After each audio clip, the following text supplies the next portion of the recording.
essa velha miserável faz aqui? Vai embora! Minha nora gritou, me expulsando da minha casa. A porta bateu com força e eu fiquei sozinha na calçada, segurando uma pequena bolsa com minhas poucas coisas. O vento frio da noite atravessava meu casaco fino, mas eu não sentia nada. Meus olhos estavam fixos na janela do quarto, que foi meu por 50 anos. Lá dentro, eu vi a sombra do meu filho Ricardo, parado, sem fazer um único movimento para me ajudar. Ele apenas observou, cúmplice do silêncio. Naquele momento, as lágrimas que eu esperava não vieram. Em seu lugar, uma frieza tomou conta do meu peito, um sentimento duro e pesado como uma pedra. Eles pensavam que eu era fraca, uma velhinha que poderiam simplesmente descartar. Caminhei sem rumo até a estação de ônibus e me sentei em um banco duro, sem saber para onde ir. Abri minha bolsa para procurar um lenço e meus dedos tocaram um objeto familiar, o pequeno diário de couro do meu falecido marido. Eu o tinha guardado sem pensar. Ao segurá-lo, uma lembrança de sua voz veio à minha mente. Conhecimento é poder, minha querida. Abri o diário e, ao ver sua caligrafia, entendi tudo. Meu choro não adiantaria nada, mas os segredos guardados naquelas páginas,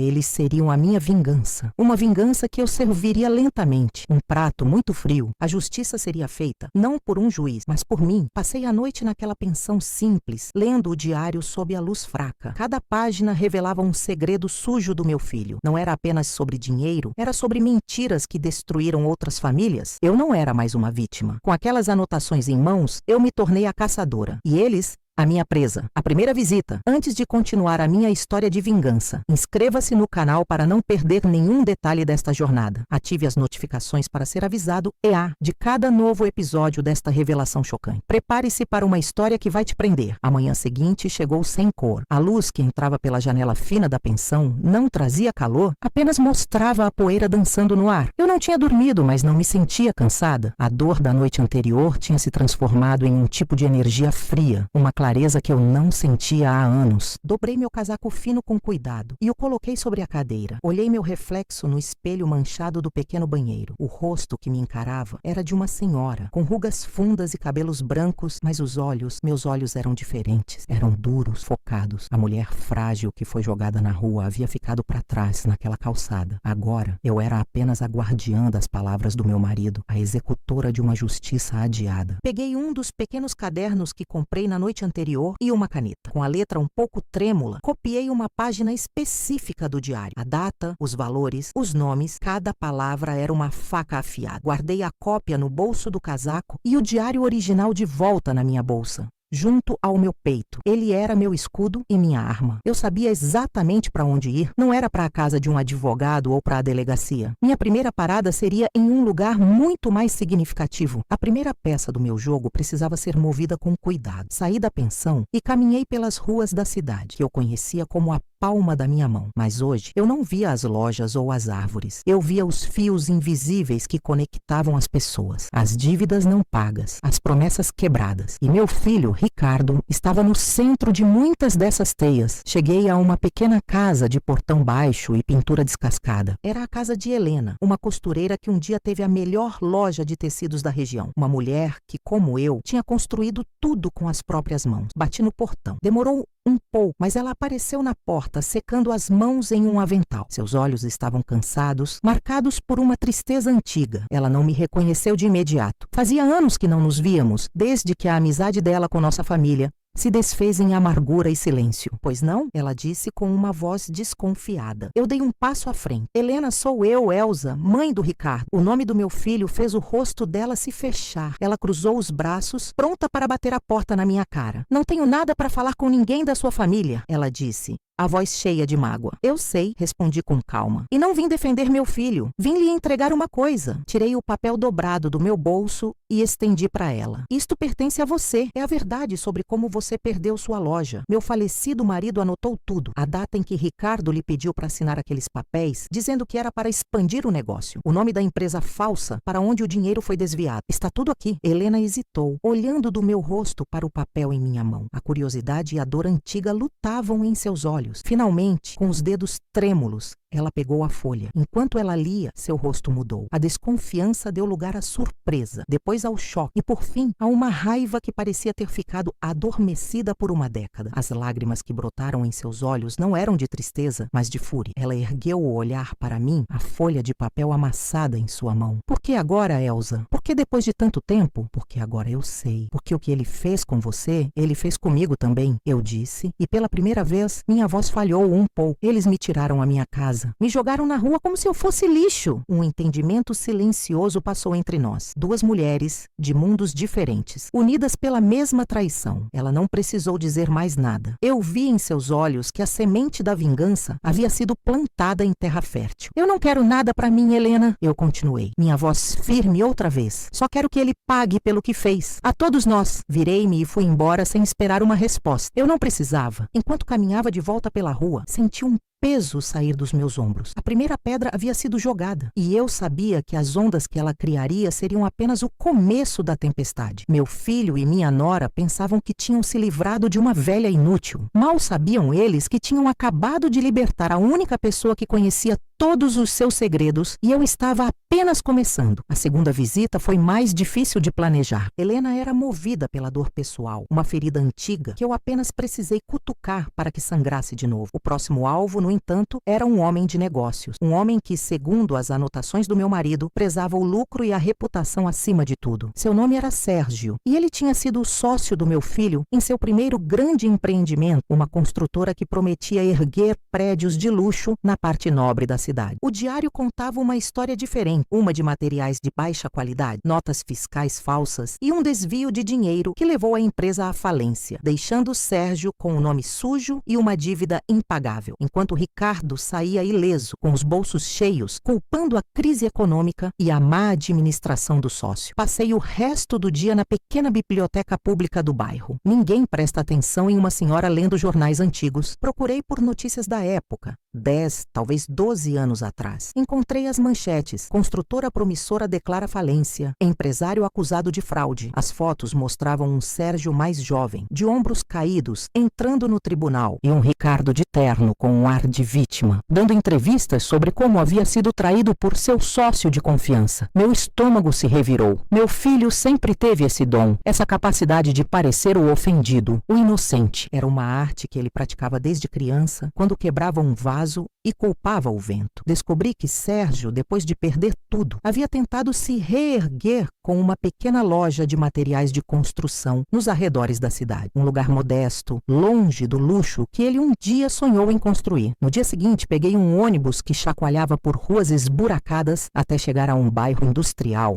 cinzento e barulhento. A loja de Sérgio era um galpão de tijolos aparentes com uma placa desbotada pelo sol. Lá dentro, o cheiro de cimento e poeira era forte. Um homem de meia idade, com cabelos grisalhos e um cansaço profundo nos olhos, estava atrás do balcão, anotando algo em uma prancheta. Era ele, mais velho, mais abatido, mas era o mesmo homem das fotos do jornal. Ele me olhou sem interesse quando entrei. Bom dia, em que posso ajudar? Estou procurando o senhor Sérgio, eu disse, minha voz soando mais firme do que eu me sentia. Sou eu, ele respondeu, sem levantar os olhos da prancheta. Meu nome é Elsa, eu sou a mãe de Ricardo. Desta vez, ele levantou a cabeça. Seu rosto se transformou. A indiferença deu lugar a uma raiva fria, contida. Ele largou a prancheta no balcão com um baque surdo. Se veio aqui para pedir dinheiro para o seu filho santo, perdeu a viagem. Ele já levou tudo o que eu tinha. O que mais ele quer? Meu sangue? Não, eu disse, me aproximando do balcão. Eu não vim pedir nada. Vim trazer. Assim como fiz com Helena, peguei a folha de papel onde eu havia copiado as anotações do meu marido. Desta vez, eram planilhas, números de contas em paraísos fiscais, nomes de fornecedores fantasmas. Eram os detalhes minuciosos da fraude que o destruiu. Coloquei o papel no balcão,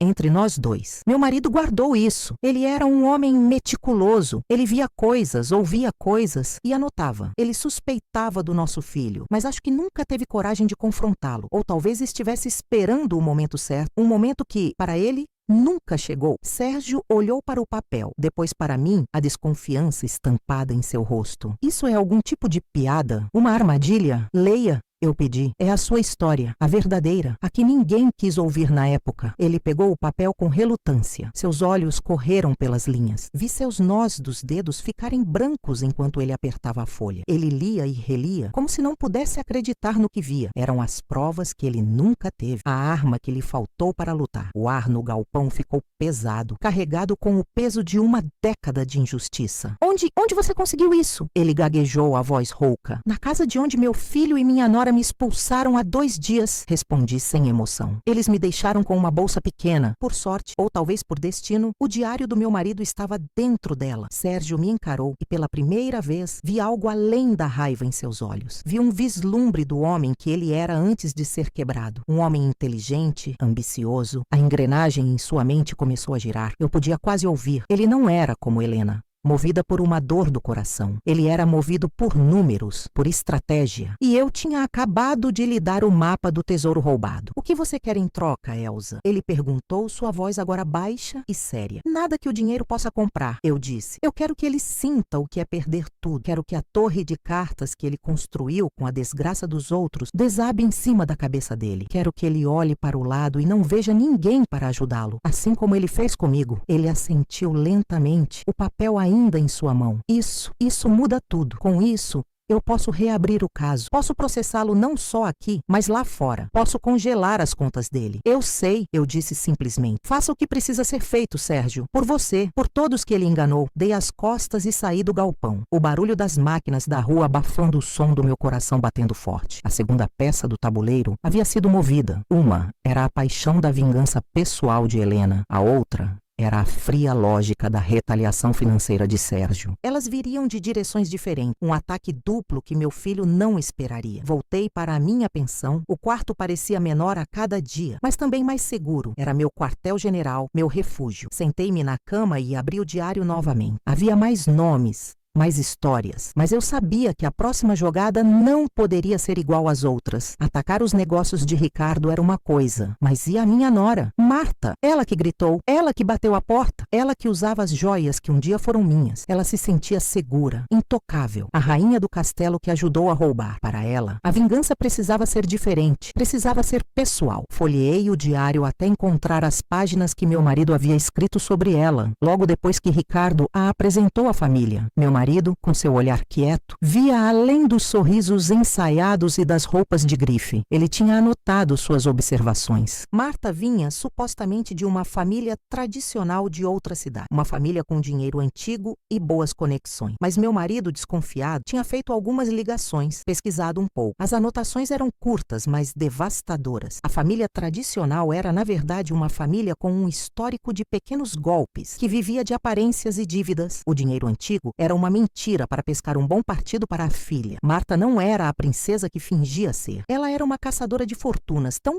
calculista quanto meu filho. O diário mencionava um nome, Dona Beatriz, uma senhora da alta sociedade, a matriarca que ditava as regras sociais da cidade. Era a grande amiga da mãe de Ricardo, ou seja, minha amiga, antes de eu me afastar de tudo e de todos para cuidar do meu marido doente. Beatriz era obcecada por linhagem, por reputação. Para ela, a origem de uma pessoa era tudo. E ela tinha adorado Marta, a menina de família boa que tinha se casado com o meu Ricardo. Elas se tornaram confidentes. Marta, eu sabia, tinha se agarrado a Beatriz como uma forma de garantir seu lugar naquele mundo de luxo. Eu sabia o que fazer. A terceira pedra seria jogada não em um tribunal ou em um escritório, mas em uma xícara de chá. Levei alguns dias para criar coragem. Esse passo era diferente. Não era sobre entregar provas anônimas. Era sobre usar meu próprio passado, minhas próprias conexões. Tive que comprar um vestido simples, mas decente, em um brechó. Gastei um pouco do meu dinheiro para arrumar o cabelo em um salão barato. Eu precisava parecer uma senhora digna, não a mendiga que minha nora via em mim. Liguei para a casa de Beatriz. A empregada atendeu e quando eu disse meu nome, houve uma longa pausa. Eu podia imaginar a surpresa. Elsa? Há quanto tempo? Vou ver se a dona Beatriz pode atender. Esperei, o coração na boca. Então a voz dela, forte e imperiosa como sempre, soou na linha. Elsa, que surpresa! Pensei que você tivesse se enterrado junto com seu pobre marido. O comentário era cruel, mas típico de Beatriz. Ainda estou bem viva, Beatriz, e gostaria de tomar um chá com você. Tenho um assunto delicado para tratar, algo que acho que você, como madrinha do meu filho, Deveria saber. A curiosidade dela foi mais forte que o desprezo. Pois bem, amanhã às 4. E desligou. No dia seguinte, cheguei pontualmente à sua mansão. Era um mundo que eu não visitava há anos. O portão se abriu e eu caminhei pelo jardim perfeitamente cuidado. Fui levadas a uma sala de estar cheia de móveis antigos e retratos de ancestrais. Beatriz estava sentada em uma poltrona de veludo, impecável em seu vestido de seda. Ela me analisou de cima a baixo. Você parece cansada, Elsa, ela disse em vez de um cumprimento. Tenho meus motivos? Respondi, sentando-me no sofá que ela indicou. O chá foi servido em xícaras de porcelana finíssima. Ficamos em silêncio por um momento, um silêncio que ela esperava que me deixasse desconfortável. Mas eu não estava mais desconfortável. Eu tinha um propósito. Então, ela disse, qual é o assunto tão delicado? Eu respirei fundo. É sobre Marta, minha nora. Beatriz ergueu uma sobrancelha. A querida Marta, o que tem ela? Uma moça adorável, de família excelente. É exatamente sobre a família dela que eu vim falar. Eu disse, mantendo minha voz calma e baixa. Beatriz, nós nos conhecemos há mais de 40 anos. Você sabe que eu nunca fui de inventar histórias. O que vou lhe contar é a verdade. Uma verdade que meu falecido marido descobriu e que eu, por amor ao meu filho, guardei por tempo demais. Então, eu contei. Contei sobre as anotações do meu marido, sobre a farsa da família tradicional. Não usei as cópias do diário desta vez. Isso não era sobre provas. Era sobre plantar a semente da dúvida. Eu descrevi os pequenos golpes, o nome do pai de Marta envolvido em um escândalo imobiliário de pequena escala na cidade natal dele, a forma como eles se mudaram às pressas. Eu usei os detalhes que meu marido anotou, detalhes que só alguém que investigou a fundo poderia saber. Beatriz ouvia, seu rosto uma máscara sem expressão, mas eu via seus olhos duros e calculistas, absorvendo cada palavra. Ela era uma mulher que odiava ser enganada acima de tudo. Ser feita de boba era para ela o pior dos pecados. Quando terminei, ela colocou a xícara de chá no pires com um clique seco. E por que você me conta isso agora, Elsa? Depois de todos esses anos? Porque eles me tiraram tudo, Beatriz, eu disse. E desta vez, deixei a minha voz tremer um pouco. Deixei a dor transparecer. Ricardo e Marta me expulsaram da minha própria casa. A casa que eu construí com meu marido. Me jogaram na rua sem um centavo. Disseram que eu era um fardo. O rosto de Beatriz mudou. A surpresa rachou sua fachada de indiferença. Expulsar a própria mãe era uma quebra de código que nem mesmo ela, com toda a sua frieza, podia tolerar. Era uma afronta à instituição da família, algo que ela valorizava. Pelo menos na aparência. Eles... O quê? Ela sussurrou chocada. Eu estou morando em uma pensão barata no centro da cidade. Eu continuei. Eles acham que eu desapareci, que morri em algum canto. Mas eu decidi que não vou desaparecer em silêncio. A mentira que Marta contou a você e a todos é a base sobre a qual ela construiu a vida dela. Achei que você, como a pessoa que a acolheu na sociedade, merecia saber em que tipo de areia movediça você pisou. Levantei-me. Obrigada pelo chá, Beatriz. Eu não vou mais tomar seu tempo. Fui embora sem olhar para trás. Eu não precisava. Eu sabia que Beatriz não iria confrontar Marta diretamente. Não era o estilo dela. Ela iria investigar por conta própria, usando seus contatos, seus advogados. E quando ela confirmasse a verdade, ela não faria um escândalo. Ela faria algo muito pior. Ela a cortaria, silenciosamente, cirurgicamente. As portas se fechariam, os convites parariam de chegar, os telefonemas não seriam mais retornados. Marta, que tanto lutou para pertencer àquele mundo, se tornaria uma fantasma social. Sua maior humilhação. Nas semanas seguintes, a tempestade que eu preparei começou a se formar no horizonte. As primeiras gotas começaram a cair, lentas e esparsas, mas eu sabia que o dilúvio era inevitável. Eu acompanhava tudo de longe, como uma espectadora em um teatro. Comprava o jornal local todos os dias. Uma pequena nota na coluna de negócios mencionou que a empresa de investimentos de Ricardo estava sob escrutínio regulatório após uma denúncia anônima. Eu sorri. Sérgio estava se movendo. Alguns dias depois, uma matéria maior apareceu na seção da cidade. Falava sobre um grupo de pequenos comerciantes liderados por uma corajosa costureira chamada Helena, que estavam se organizando para processar um empresário local por fraudes cometidas anos atrás. A matéria não citava o nome de Ricardo, mas para quem conhecia a história, estava claro de quem se tratava. A história de Helena, a mulher trabalhadora enganada, era cativante. As pessoas adoram uma história de Davi contra Golias. A reputação do meu filho começava a ser manchada. A parte mais doce, para mim, era observar os efeitos do meu chá com Beatriz. Eu não tinha como saber os detalhes, mas podia ver os resultados. A coluna social, que antes vivia publicando fotos de Marta em eventos de caridade, cidade e festas de gala, de repente ficou em silêncio sobre ela. Um grande baile de beneficência, do qual ela era uma das organizadoras, aconteceu, e as fotos do evento a mostravam em um canto, sozinha, enquanto Beatriz e seu círculo de amigas posavam sorridentes para as câmeras. Era sutil, mas para quem pertencia àquele mundo, era uma sentença de morte social. Eu imaginava as discussões em casa, Ricardo pressionado pelos problemas nos negócios, chegando e encontrando uma Marta nervosa e reclamando de ter sido esnobada por alguma amiga. A pressão financeira de um lado, a pressão social do outro. O castelo deles estava sendo atacado em duas frentes. As paredes, que pareciam tão sólidas, começavam a apresentar rachaduras. Um dia, eu estava sentada em um banco na praça, lendo meu jornal, quando os vi. Eles passaram de carro, um modelo caro e importado. Ricardo dirigia, o rosto tenso, falando ao telefone. Marta estava ao lado dele, olhando pela janela com uma expressão amarga. Ela parecia mais magra, e a arrogância em seu rosto tinha sido substituída por uma ansiedade mal disfarçada. Nossos olhares não se cruzaram. Para eles, eu era invisível, uma velhinha qualquer em um banco de praça. Eles não tinham ideia de que a arquiteta da sua ruína estava ali, a poucos metros de distância, observando sua obra. Nesse momento, eu não sentia alegria, nem satisfação. Sentia apenas um vazio frio. O processo me consumia, me dava um propósito, mas o resultado era apenas cinza. Eu estava destruindo a vida do meu único filho, mas então eu me lembrava da porta batendo, da sombra dele na janela, imóvel, cúmplice, e a frieza voltava, sólida como uma rocha. Eu não podia parar, não até que a casa desabasse completamente. Minha rotina na pensão era simples. Acordava cedo, tomava um café ralo na cozinha comunitária, lia o jornal e planejava. Eu ainda tinha o diário, e o diário ainda tinha segredos. Havia um em particular, um que eu guardava como minha última carta, a mais poderosa de todas. Era um segredo que não envolvia dinheiro ou status social, envolvia o próprio coração de Ricardo, a única coisa que eu achava que ele ainda valorizava, a memória do pai. Meu marido, nos seus últimos anos, se tornou um homem muito desiludido com o filho. Ele via a ganância, a falta de escrúpulos, e, em uma das últimas páginas do diário, ele escreveu uma carta para Ricardo que ele nunca entregou. Nela, ele dizia que estava mudando seu testamento, deixando a maior parte de seus bens pessoais para uma instituição de caridade, porque ele não podia, em sã consciência, financiar o estilo de vida predatório do filho. Ele dizia que o maior legado que ele queria deixar não era dinheiro, mas valores, e que nesse quesito ele sentia que tinha falhado. Ele morreu antes de poder oficializar a mudança no testamento. Ricardo nunca soube dessa carta, nunca soube da profunda decepção do pai. Ele herdou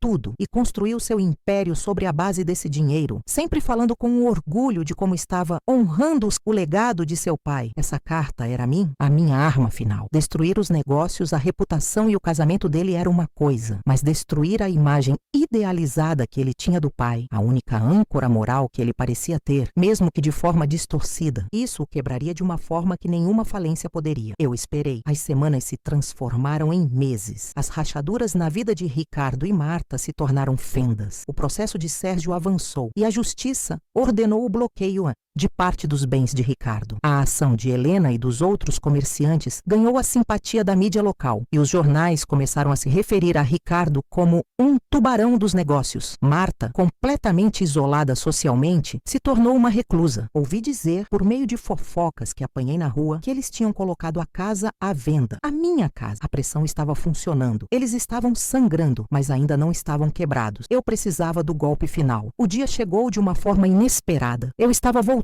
para a pensão no final da tarde quando o vi. Ricardo, ele estava parado do outro lado da rua, olhando para o prédio modesto onde eu morava. Ele parecia um homem diferente. O terno caro estava amassado. Ele não fazia a barba há alguns dias e havia olheiras escuras sob seus olhos. Ele devia ter me seguido, ou talvez tenha contratado alguém para me encontrar. Não importava. Ele estava ali. Ele me viu e atravessou a rua, vindo em minha direção. Por um instante senti um pingo de medo, mas ele sumiu tão rápido quanto veio, substituído pela mesma frieza de sempre. Eu parei na calçada e esperei. Mãe, Ele disse a voz rouca. Não era um cumprimento, era uma acusação. Ricardo, respondi, meu tom neutro. Foi você, não foi? Ele disse, seus olhos procurando os meus. Helena, Sérgio, tudo isso, foi você. Enquanto eu me aprofundava nos segredos do diário, me pergunto, vocês já se sentiram tão traídos e injustiçados a ponto de quererem se vingar? Compartilhem suas experiências nos comentários. Eu não neguei, apenas o encarei. O silêncio foi minha confissão. Por quê? Ele perguntou, e pela primeira vez vi uma vulnerabilidade em seu rosto, uma confusão genuína. Eu sou seu filho. Como pôde fazer isso comigo? Você respondeu a sua própria pergunta quando me observou daquela janela, sem mover um músculo, enquanto sua esposa me jogava na rua. Eu disse, minha voz cortante como vidro. Naquele momento você deixou de ser meu filho. Você se tornou apenas o homem que roubou minha casa. Nós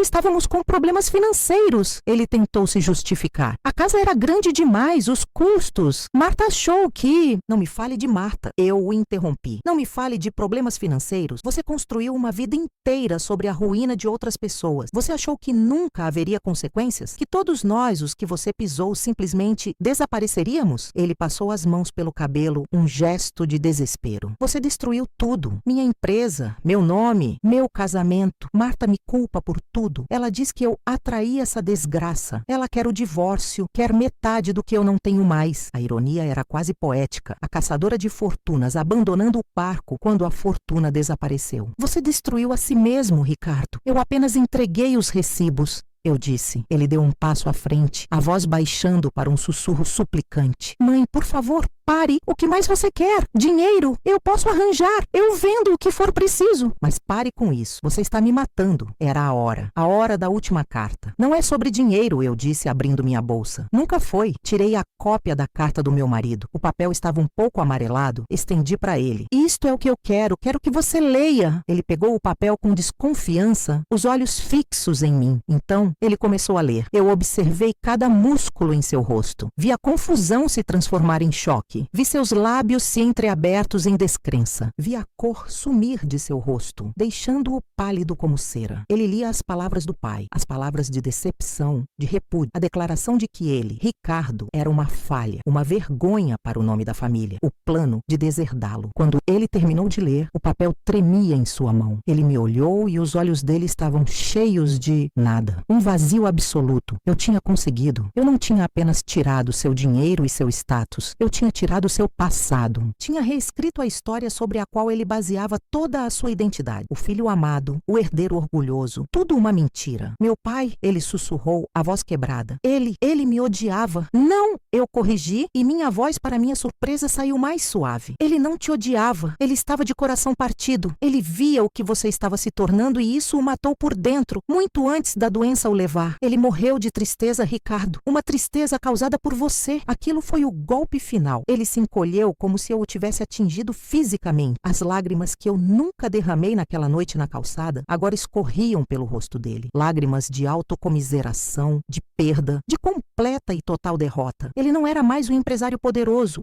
O homem arrogante era apenas um menino que descobriu que seu herói o desprezava. Ele deixou o papel cair no chão e se virou, cambaleando, andando sem rumo pela rua. Um homem quebrado em um mundo que ele não reconhecia mais. Eu o observei ir até ele virar a esquina e desaparecer. Peguei o papel do chão, dobrei-o com cuidado e o guardei de volta na minha bolsa, junto com o diário. O trabalho estava feito. A tempestade havia passado, deixando apenas os destroços para trás. Voltei para o meu quarto na pensão. Sentei-me na cadeira perto da janela e olhei para a cidade que começava a acender suas luzes noturnas. Eu não sentia triunfo, não sentia alegria. A energia fria que me moveu por todos esses meses começou a se dissipar, deixando para trás um cansaço profundo, um cansaço de alma. A vingança não me devolveu minha casa, não me devolveu meu filho, não apagou a dor da traição. Ela apenas equilibrou a balança, espalhando a miséria de forma mais justa. Eles me fizeram sentir sozinha e impotente. Agora eles sabiam exatamente como era esse sentimento. Abri o diário do meu marido uma última vez. Passei os dedos pela sua caligrafia. Conhecimento é poder, minha querida. Sim, ele estava certo, mas o poder era uma coisa pesada de se carregar. Fechei o diário e o coloquei no fundo da minha bolsa. Eu não precisaria mais dele. Na manhã seguinte, pela primeira vez em muito tempo, a luz que entrou pela janela não pareceu cinza. Tinha uma pitada de cor, um amarelo pálido e tímido. Eu não sabia para onde iria a partir dali. Talvez eu pegasse um ônibus para uma cidade pequena no litoral, um lugar onde ninguém me conhecesse, um lugar onde eu pudesse ser apenas Elsa, uma senhora que gosta de caminhar na praia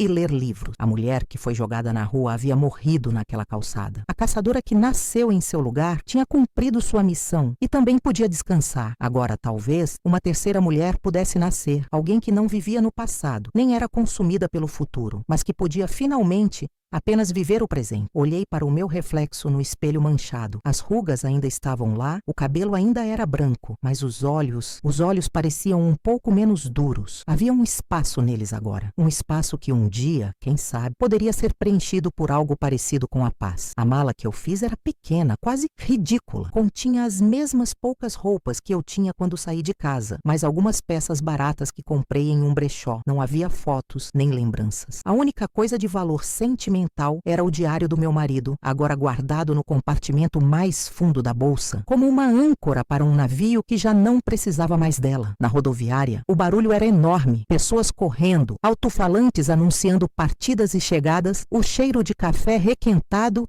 e salgado frito no ar. Senti-me estranhamente invisível no meio daquela multidão. E a sensação foi boa. Comprei uma passagem para o primeiro ônibus que ia para o litoral, para um lugar com um nome que me soou calmo, Maré Mansa. Eu nunca tinha ouvido falar e isso era perfeito. A viagem durou quase 6 horas. Encostei a cabeça na janela fria e observei a paisagem se transformar. Os prédios cinzentos da cidade grande deram lugar a campos verdes, depois a morros e, finalmente, a um vislumbre azul no horizonte, o mar. Fazia anos que eu não o via. A cada quilômetro que o ônibus avançava, eu sentia um peso saindo dos meus ombros. Não era felicidade, ainda não. Era mais como o alívio de quem carrega um fardo pesado por muito tempo e, finalmente, o coloca no chão. Eu não pensava em Ricardo. Eu me proibi de pensar nele. Forcei minha mente a se concentrar no agora, no balanço do ônibus, na senhora que dormia roncando baixo no banco da frente, no sol que começava a esquentar o vidro da janela. Quando o ônibus finalmente parou no pequeno terminal de Maré Mansa, o sol já estava se pondo, pintando o céu com tons de laranja e rosa. O ar que respirei era diferente, carregado de sal e de um cheiro de peixe que não era desagradável. A cidade era pequena, como eu imaginava. Uma rua principal com algumas lojas, uma igrejinha branca no topo de um pequeno morro e casas simples espalhadas. Não havia prédios altos, nem o barulho constante de trânsito. O único som era o das ondas quebrando ao longe e o grito de algumas gaivotas. Caminhei sem pressa, a pequena mala de rodinhas fazendo barulho no calçamento irregular. Eu não tinha um plano, não tinha onde ficar. Vi uma placa simples de madeira pendurada na varanda de uma casa azul. Aluga-se quartos. Parecia um bom lugar para começar. A casa era bonita, com um jardim cheio de flores coloridas e uma senhora de cabelos brancos presos num coque, regando as plantas. Ela me olhou com curiosidade enquanto eu me aproximava. Seus olhos eram vivos e inteligentes. Boa tarde, eu disse, parando no portãozinho de madeira. Eu vi a placa. A senhora ainda tem um quarto para alugar? Ela colocou o regador no chão e limpou as mãos em um avental florido. Boa tarde. Tenho sim, minha filha. Um quartinho nos fundos, com entrada separada. Simples, mas limpo. Quer dar uma olhada? Seu jeito de falar era direto, sem rodeios. Eu gostei daquilo. Quero sim, por favor. Ela me levou por uma lateral da casa, passando por um corredor estreito com vasos de samambaias pendurados. O quarto era exatamente como ela descreveu. Simples. Uma cama de solteiro, um armário pequeno, uma mesinha com uma cadeira e uma janelinha que dava para um quintal com um pé de limão. Havia também um banheiro pequeno, mas com tudo no lugar. É bem tranquilo aqui, ela disse, me observando. Não tem bagunça. Gosto de sossego. Meu nome é Carmen. O meu é Elsa, respondi. O sossego é tudo o que eu procuro, dona Carmen. Ela sorriu, um sorriso que enrugou todo o seu rosto. Então acho que vai gostar. O aluguel não é caro. A senhora é de onde? A pergunta era inevitável. Eu já tinha preparado uma resposta simples, da capital. Resolvi passar um tempo longe da agitação. Ela pareceu aceitar a resposta. Fez bem. Aquilo lá não é vida. Bom, se quiser ficar, a chave é sua. Eu fiquei. Paguei o primeiro mês adiantado com o pouco dinheiro que tinha. Dona Carmen me deu a chave e um jogo de lençóis limpos. Naquela noite, pela primeira vez em meses, eu dormi sem sonhar com vingança, com traição ou com o rosto vazio do meu filho. Dormi um sono pesado, embalado pelo som distante do mar. Os dias em Maré Mansa começaram a passar em um ritmo lento lento e previsível, um ritmo que minha alma ansiava. Minha rotina era simples. Acordava cedo antes do sol nascer por completo e caminhava pela praia. A areia fria sob meus pés, o cheiro do mar, as cores mudando no céu. Tudo aquilo parecia lavar algo sujo de dentro de mim. Eu observava os pescadores saindo com seus barcos, homens de pele curtida pelo sol e mãos grossas, que me cumprimentavam com um aceno de cabeça. Eu não conversava muito, apenas observava e respirava. Depois da caminhada, eu passava no pequeno mercado do seu Afonso. Ele era um senhor viúvo de poucas palavras, que vendia peixe fresco e algumas frutas e verduras. No começo, ele mal olhava para mim, apenas pesava o que eu pedia e me dizia o preço. Com o tempo, ele começou a guardar o melhor peixe para mim. "Esse aqui tá bom hoje, dona Elza", ele dizia, a voz rouca, e eu agradecia com um sorriso. Eram pequenas gentilezas, pequenos fios que começavam a me conectar àquele lugar. Às tardes eu passava lendo. Encontrei um sebo na rua principal, tocado por um rapaz jovem chamado Tiago, que parecia sempre surpreso por alguém da minha idade se interessar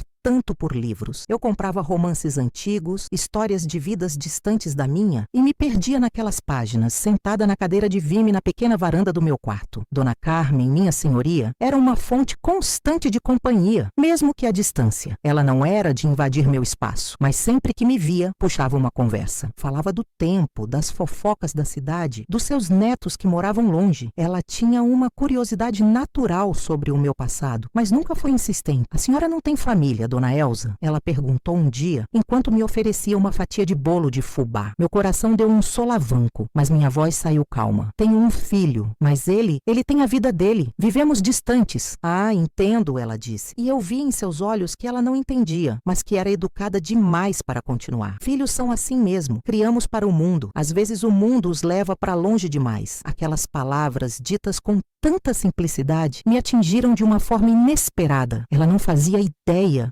do quão longe o mundo tinha levado o meu. Em uma tarde de terça-feira, uns 3 meses depois da minha chegada, eu estava no café da praça, um lugar simples com mesas de plástico na calçada. Eu tomava um café e observava o movimento lento da cidade. Foi quando eu a vi, Marta, minha nora. Ela desceu de um carro grande e caro, um modelo que destoava completamente dos carros simples de maré mansa. Ela usava óculos escuros enormes e um vestido que provavelmente custava mais do que 6 meses do meu aluguel. Meu corpo inteiro gelou. O ar pareceu ficar mais pesado. E o gosto do café amargo na minha boca. Ela não me viu. Olhava para os lados, claramente procurando por algo ou alguém. Meu primeiro instinto foi fugir, levantar, pagar a conta e me esconder no meu quarto. A velha Elza, a vítima, teria feito isso. A segunda Elza, a vingadora, teria marchado até ela e a confrontado. Mas a mulher que eu estava tentando me tornar, a terceira Elza, apenas ficou sentada observando. Marta parecia diferente, mais magra, com uma tensão nos ombros que eu reconhecia bem. Ela entrou em uma pequena imobiliária do outro lado da rua. O que ela estaria fazendo ali? Comprando uma casa de praia? A ideia era absurda. Ricardo estava quebrado. A não ser que ela tivesse conseguido o divórcio e saído com alguma coisa. Ou talvez ela estivesse procurando por ele. A possibilidade me deu um calafrio. Será que Ricardo tinha vindo parar aqui? Ela não demorou muito. Saiu da imobiliária com o rosto fechado, a expressão de quem recebeu uma má notícia. Entrou no carro e partiu, levantando poeira na rua tranquila. Eu fiquei ali, sentada, por um longo tempo depois que ela se foi. A paz que eu tinha construído com tanto cuidado parecia frágil, como um castelo de areia prestes a ser desmanchado pela maré. Ela tinha me encontrado, ou se não a mim, tinha encontrado o meu refúgio. A pergunta era, por que, naquela noite, eu não consegui dormir? A imagem de Marta, tão deslocada e ainda assim tão ameaçadora, não saía da minha cabeça. O som do mar, que antes me acalmava, agora parecia um aviso, um murmúrio constante de que o passado não estava morto, ele estava apenas adormecido. No dia seguinte, eu quebrei minha rotina. Não fui caminhar na praia. Fui direto ao mercado do seu Afonso. "Bom dia, seu Afonso", eu disse, tentando parecer normal. "Bom dia, dona Elza. Chegou cedo hoje. O peixe ainda está chegando." "Não é pelo peixe", eu disse, me aproximando do balcão. "O senhor me desculpe a pergunta, mas o senhor conhece Quase todo mundo por aqui, não é? Ele me olhou desconfiado. Quase todo mundo. Cidade pequena é assim. Por quê? Ontem eu vi uma mulher, loira, alta, num carro de luxo. Ela parou na imobiliária. O senhor por acaso sabe quem é? Seu Afonso franziu a testa pensando. Ah, a mulher do carro chique. Sim, o Zeca da imobiliária comentou. Ela estava procurando por um homem. Disse que era o marido dela. Pelo jeito ele sumiu e ela acha que ele pode ter vindo se esconder por aqui. Ele fez uma pausa limpando uma faca. O nome dele era Ricardo. Ricardo, nome comum. Meu sangue gelou. Então não era a mim que ela procurava. Era ele. Ricardo tinha desaparecido. E a última pessoa com quem ele tinha sido visto, a pessoa que o tinha quebrado, era eu. Um medo frio e antigo começou a subir pela minha espinha. A vingança, eu percebi, não tinha tido um ponto final. Ela tinha apenas aberto um novo capítulo, um que eu não tinha previsto. Marta não me culpava apenas pelo divórcio, como Ricardo tinha dito. Se ele sumiu, ela provavelmente me culpava por isso também. E uma mulher como Marta, desesperada e furiosa, era perigosa. Passei os dias seguintes em um estado de alerta. Cada carro diferente que passava na rua me sobressaltava. Cada rosto novo na cidade me parecia uma ameaça. A tranquilidade de Maré Mansa tinha se quebrado. Eu pensava em ir embora de novo, em pegar outro ônibus para outro lugar desconhecido. Mas para onde? Eu não podia passar o resto da minha vida fugindo. E uma parte de mim, uma parte que eu odiava admitir, estava preocupada. O que teria acontecido com Ricardo? Quebrado, humilhado, sem nada. Um homem nesse estado é capaz de qualquer coisa, inclusive de fazer mal a si mesmo. Uma semana se passou. A tensão começou a diminuir um pouco. Talvez Marta tivesse desistido. Talvez tivesse sido apenas um alarme falso. Eu estava tentando me convencer disso quando, numa noite chuvosa, alguém bateu na porta do meu quarto. Não era a batida suave de Dona Carmen. Era uma batida forte, insistente. Meu coração disparou. Olhei pelo olho mágico, mas não havia um. Com as mãos tremendo, abri a porta apenas uma fresta, ainda com a corrente de segurança passada. Do lado de fora, encharcado pela chuva, estava ele, Ricardo. Ele estava irreconhecível. A palavra não era forte o suficiente. Ele estava magro, com uma barba por fazer, olheiras fundas, e os olhos dele estavam perdidos, vazios de qualquer brilho. As roupas caras que ele sempre usava tinham sido substituídas por uma calça jeans suja e uma camiseta gasta. Ele não parecia um empresário falido, parecia um mendigo. "Mãe!" ele disse. A voz era um fiapo, quase inaudível por causa do barulho da chuva.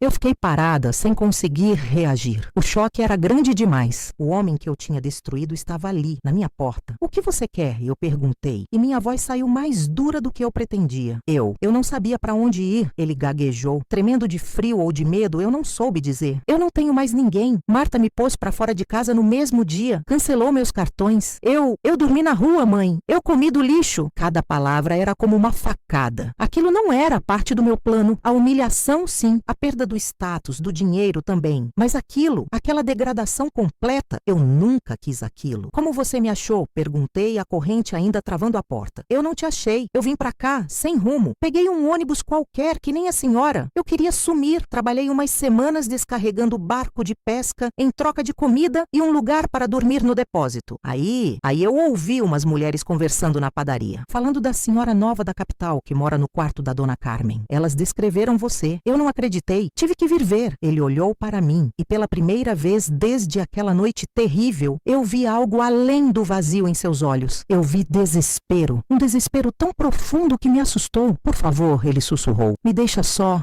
tomar um banho quente. Eu não peço mais nada. Eu vou embora depois. Eu juro." Eu olhei para aquele homem que era meu filho, o menino que eu tinha amamentado, ensinado a andar, de quem eu tinha tanto orgulho, e vi o monstro que a ambição tinha criado, e vi o homem quebrado que a minha vingança tinha deixado para trás. A terceira Elsa, a mulher que buscava a paz, lutava dentro de mim contra a segunda, a vingadora fria. A vingadora dizia para bater a porta na cara dele, para deixá-lo sofrer as consequências de suas escolhas. Mas a mulher que caminhava na praia todas as manhãs, que sentia o sol no rosto e agradecia por mais um dia, essa mulher não conseguiu. Com um suspiro que pareceu carregar todo o cansaço do mundo, eu tirei a corrente e abri a porta. Entre, eu disse. O banheiro é ali, tem uma toalha limpa no armário. Ele entrou cambaleando e deixou um rastro de água suja no meu chão limpo. Enquanto ele estava no banho, eu fiquei sentada na cama, olhando para a porta fechada do banheiro. O que eu estava fazendo? Abrigando o homem que me jogou na rua? O que viria depois? Ele ficaria? Eu o aceitaria de volta? As perguntas giravam na minha cabeça, mas eu não tinha resposta para nenhuma delas. Quando ele saiu do banheiro enrolado na toalha, parecia um pouco mais humano. O cabelo molhado, penteado para trás, o rosto escanhoado com um barbeador barato que eu mantinha para emergências. Eu tinha colocado um prato de comida para ele na mesinha, arroz, feijão e um pedaço do peixe que seu Afonso tinha guardado para mim. Ele olhou para a comida como um animal faminto, sentou-se e comeu em silêncio, vorazmente. Eu o observei e a imagem dele se sobrepôs à de um menino de 10 anos com o joelho ralado, devorando um prato de comida depois de um dia inteiro brincando na rua. A lembrança doeu. Quando terminou, ele empurrou o prato. Obrigado,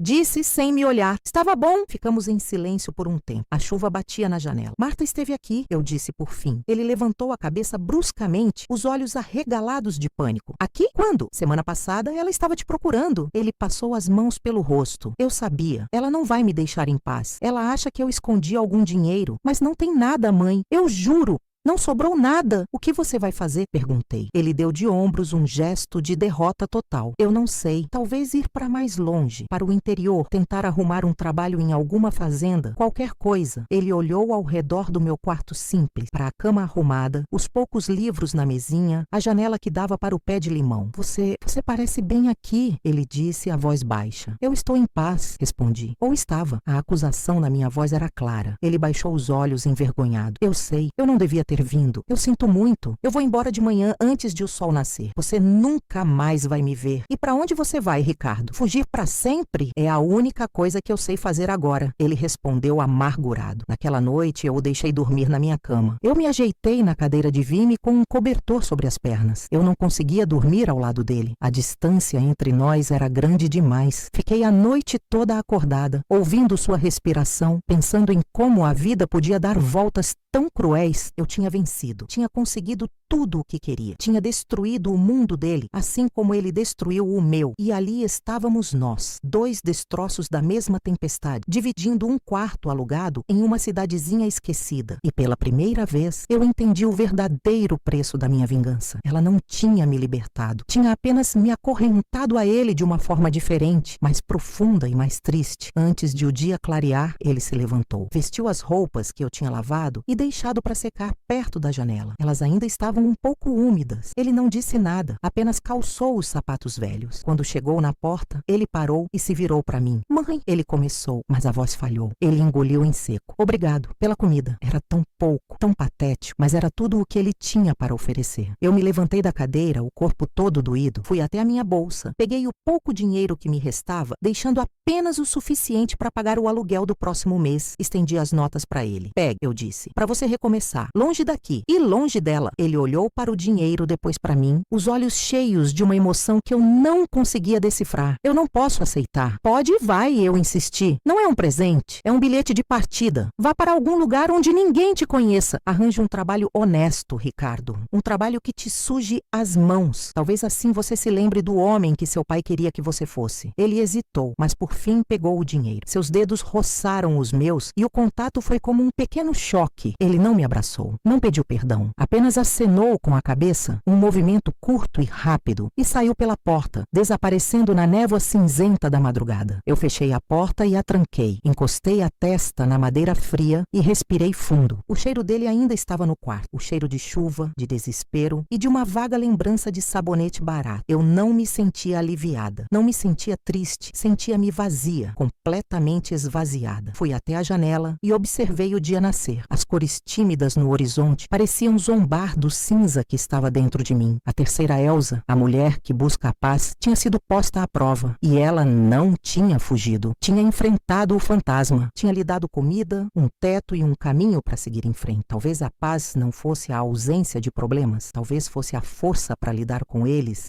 sem se destruir no processo. Naquela manhã, quando fui caminhar na praia, o mar parecia diferente, mais vasto. E pela primeira vez, eu não olhei apenas para a areia sob meus pés. Olhei para o horizonte, para a linha infinita onde o céu encontrava a água. Eu não sabia o que o futuro me reservava. Não sabia se Ricardo conseguiria se reerguer ou se Marta voltaria a me procurar. Mas eu sabia de uma coisa. Eu não era mais uma vítima. Não era mais uma vingadora. Eu era apenas Elsa. E pela primeira vez, aquilo pareceu ser o suficiente. Eu tinha sobrevivido. E agora era hora de começar a viver. Espero que tenham compreendido minha decisão, por mais dura que pareça. Me digam nos comentários o que acharam da minha jornada. E se inscrevam para não perder os próximos capítulos desta saga. Deixem seu like para me ajudar a continuar contando minhas histórias.